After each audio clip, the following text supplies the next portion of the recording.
अंतर्राष्ट्रीय कूटनीति को लेकर दुनिया के बड़े बड़े देश कोई फैसला कर रहे हो, कोई स्ट्रैटेजी बनाई जा रही हो और भारत के साथ सलाह मशवरा नहीं किया जाए, ऐसा कैसे हो सकता था।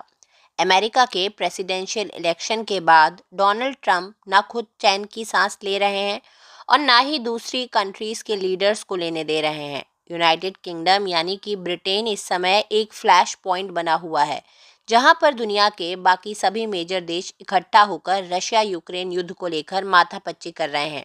अमेरिका को छोड़कर बाकी सभी नाटो कंट्रीज के हेड्स, प्रेसिडेंट्स और प्राइम मिनिस्टर 2 दिन पहले ही लंदन समिट के लिए इकट्ठा हुए थे।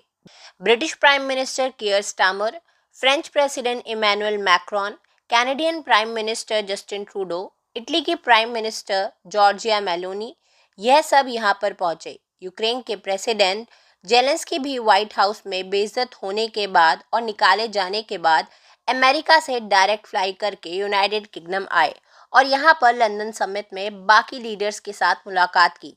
अभी सारे देश ये चिंतन कर रहे हैं कि डोनाल्ड ट्रंप के साथ किस तरह से डील किया जाए, क्योंकि डोनाल्ड ट्रंप ना सिर्फ मिनरल्स डील्स के लिए यूक्रेन को प्रेशराइज कर रहे हैं, बल्कि यूक्रेन के ऊपर इस चीज़ के लिए भी प्रेशर डाला जा रहा है कि सीज फायर एग्रीमेंट को साइन करके युद्ध को रोक दिया जाए। और जहां पर जिस देश की सेना भी रुकी हुई है, यानी जितना भी एरिया भी रशिया और यूक्रेन की सेना कंट्रोल कर रही है, वहीं पर रुककर ये सीज फायर लागू हो जाए और फिर सीज फायर एग्रीमेंट लागू करने के बाद उसके बाद कहीं जाकर पीस डील के लिए नेगोशिएशन स्टार्ट हो। मसला ये है कि यूक्रेन को सबसे ज़्यादा वेपन्स अमेरिका ही प्रोवाइड कर रहा है। 350 बिलियन डॉलर का जो नंबर डोनाल्ड ट्रंप दे रहे हैं वो थोड़ा फ्लक्चुएटेड नंबर लग रहा है, लेकिन कई सारे फैक्ट चेकर्स का कहना है कि लगभग 150 बिलियन डॉलर अमेरिका अभी तक यूक्रेन को वेपन्स और फाइनेंशियल एड के रूप में दे चुका है। अब ये बात तो 100% सच है कि यूक्रेन को अगर रशिया के खिलाफ ये युद्ध आगे लंबे समय तक लड़ना है तो अमेरिका के फंड्स और अमेरिका के वेपन्स की सख्त ज़रूरत होगी। इसलिए नाटो के बाकी सभी देश अब आपस में चिंतन कर रहे हैं कि आगे कैसे बढ़ा जाए। क्या डोनाल्ड ट्रंप को मनाने का कोई चांस भी है, या फिर नाटो और यूरोप के देशों को ही हथियार और पैसा इकट्ठा करके यूक्रेन की मदद करनी पड़ेगी। अभी जब ये वीडियो रिकॉर्ड कर रहे हैं, अभी अभी न्यूज़ आई है कि डोनाल्ड ट्रंप ने यूक्रेन को दी जाने वाली सारी फाइनेंशियल एड और वेपन्स रोक दिए हैं, यानी अमेरिका आज के बाद यूक्रेन को एक भी डॉलर नहीं देगा, जो दिखाता है डोनाल्ड ट्रंप इस समय मैक्सिमम प्रेशर डालने की कोशिश कर रहे हैं। ना सिर्फ रशिया यूक्रेन वॉर, बल्कि ट्रेड के मामले में भी डोनाल्ड ट्रंप ने कनाडा, मेक्सिको और यूरोपियन कंट्रीज के ऊपर 25% टैरिफ अनाउंस कर दिए हैं। इसलिए यूनाइटेड किंगडम यानी कि ब्रिटेन में सभी देशों के लीडर्स इकट्ठा हुए और अमेरिका को लेकर स्ट्रैटेजी फ्रेम करने की कोशिश की जा रही है। अब इसमें आ जाता है भारत का रोल।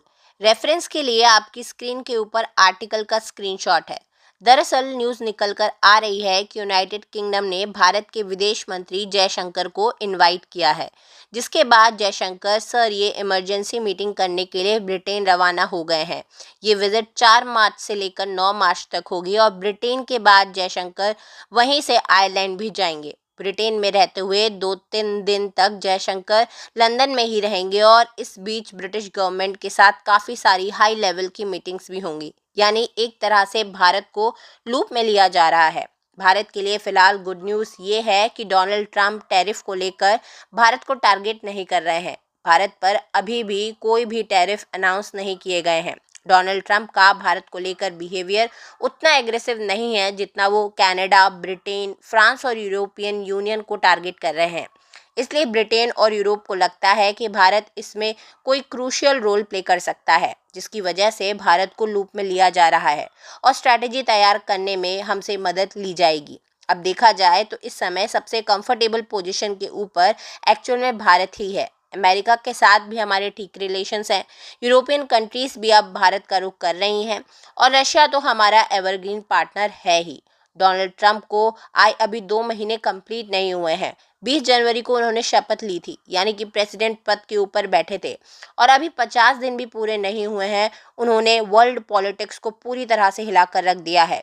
क्या आपको अमेरिका के प्रेसिडेंट डोनाल्ड ट्रंप के काम करने का स्टाइल अच्छा लगता है? क्या भारत में भी एक ऐसा प्राइम मिनिस्टर होना चाहिए? हाँ या फिर ना? नीचे कमेंट करके अपनी राय ज़रूर बताएं।